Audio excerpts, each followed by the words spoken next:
A closer look at the top campaign headlines this week with just 3 days to go before the election. Can you believe it? Joining us now, Deputy Political Director Averi Harper, and from North Carolina on the campaign trail, ABC White House correspondent MaryAlice Parks. Good morning to both of you. Averi, let's start with you and take a look at the candidates' closing arguments here. We know Vice President Harris really focusing on unity, former President Trump honing in on his immigration campaign. Who are they trying to reach down this final stretch? I mean, are there any undecided voters even left out there? I mean, they're trying to reach anybody who will listen, and I know that they hope that there are some undecided voters out there. Look, when we look at what Vice President Kamala Harris said this week at the Ellipse in Washington, D.C., she really spoke to those who might be unsure about her. We saw her say those who might disagree with me politically, they would have a seat at the table in my administration. I think it was also really powerful when we saw her physically point back to the White House and frame former President Donald Trump as a danger to the democracy that it represents. That's a real call out to potentially disaffected Republicans.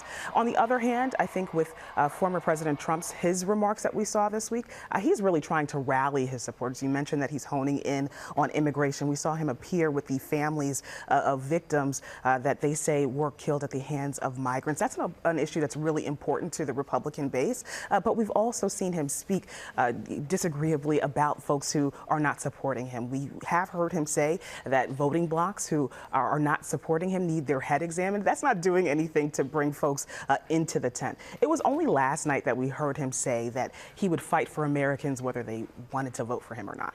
And MaryAlice, I want to bring you in. You're in Gastonia, North Carolina now. It's the last day of early voting there.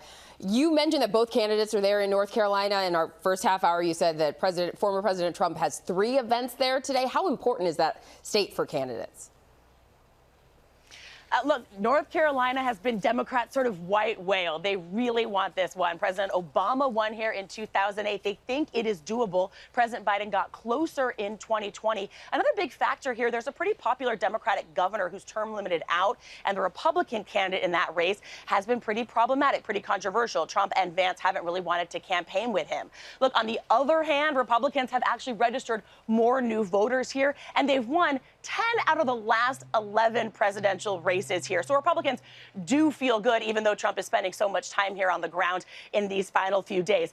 If Harris were to flip this state blue, it would really open up the map for her. It would give her a lot more options. But interesting, when we talk about the map, there was also some headlines this week about New Hampshire.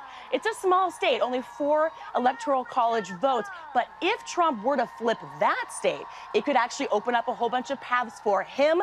Now, I talked to the chair of the New Hampshire Democratic Party this week. He told me that he was sure Harris is fine there. But I am still wondering if there are some surprises out there for us next week, guys. So North Carolina, very, very important. But Averi, can we talk about the harsh language? Because over the past few days, we've just seen it ramp up. When you talk to people, they're always saying it's just getting ugly. It's feeling ugly. Right. I would say the tone of this campaign has been the same for a little while now.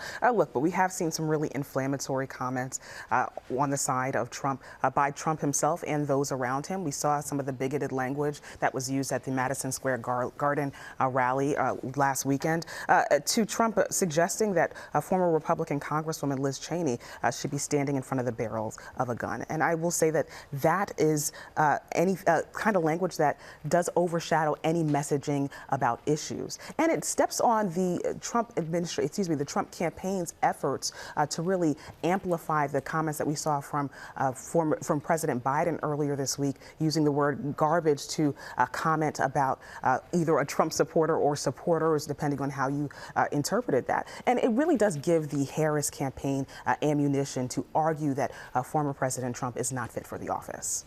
Yes, important points, and we appreciate you all for being here to discuss it so much leading up to these final few days. But MaryAlice Parks and Averi Harper, thank you both. And it's not too late to register to vote in a number of states. Scan the QR code right there on your screen right now to learn more.